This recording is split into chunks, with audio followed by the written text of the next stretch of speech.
just want to start with how, like everyone else, how much I love the first season and the episodes, and I just want to thank you for your hard work and pulling this whole thing off. For me as a fan, and for so many fans, we were dying waiting for the renewal. Yeah. What was it like for the two of you waiting to hear something?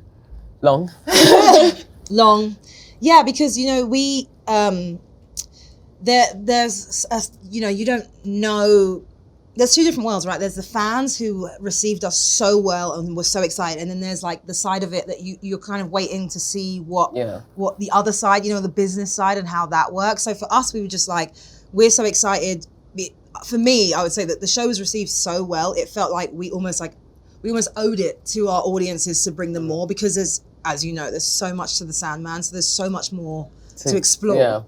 Exactly, yeah. On Twitter today, when I mentioned I was going to be talking to the two of you, the thing that kept on getting brought up was death, the high cost of living.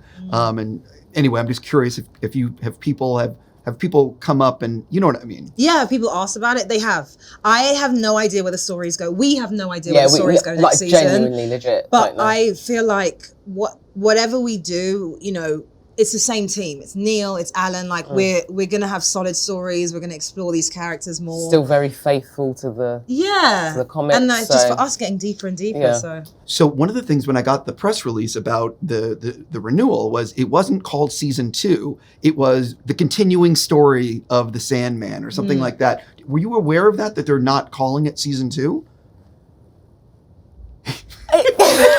We're aware, because I think that it's such a unique thing anyway, Sandman. So to call it season 2, I think that's not what it is, because there are just more stories to tell. And I mean, as Kirby said, we literally don't know how this is going to be, but it's so new.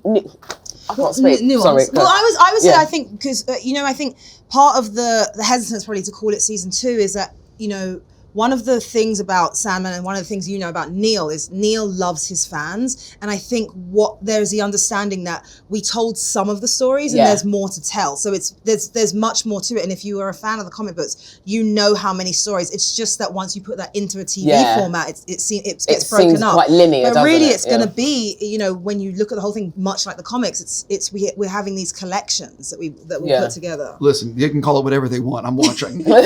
So one of the things that really surprised me today was you showed a deleted scene from your episode, which was, I mean, obviously, like, again, that episode is so fantastic, but that scene is so beautiful great, and it kills me that it's only going to be seen in this room.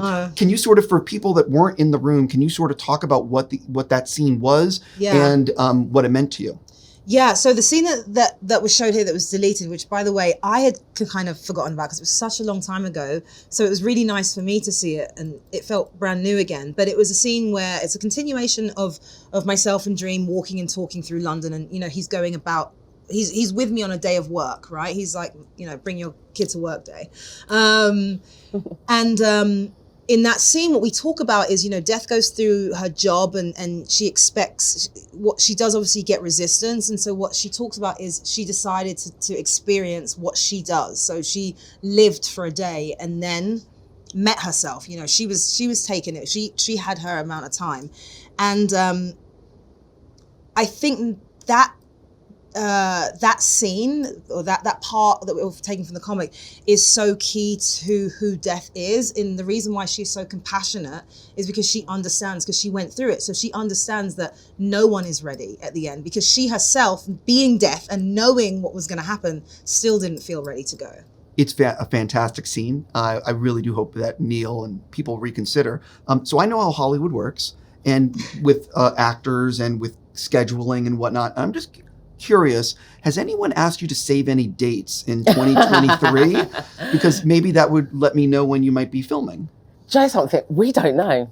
We have not been told. Honestly, we don't know. We've just had a conversation that, you know, there are going to be more stories, and that's all we know. So in a way, because we're fans as well, if you can say that about your own work, but, you know, we're fans of Neil. We love this. This is such a beautiful project to be a part of. So we're kind of waiting and excited as well, just like everyone else, because we don't know when we're going back to work. But I'm excited for it. Yeah, really Sometime excited. next year I'm excited to work with other people. I mean, I loved working with Tom, but it's like, it's going to be so exciting to have the family and and like. And I hope Lucienne will be there Lucienne in will the be family, that, like moderating and just, keeping them everyone in check. calm. Yeah. I have to wrap there. I'm just going to say sincerely how much I loved your work, and thank you for doing it, and enjoy CCXP. Thank you so much. You too.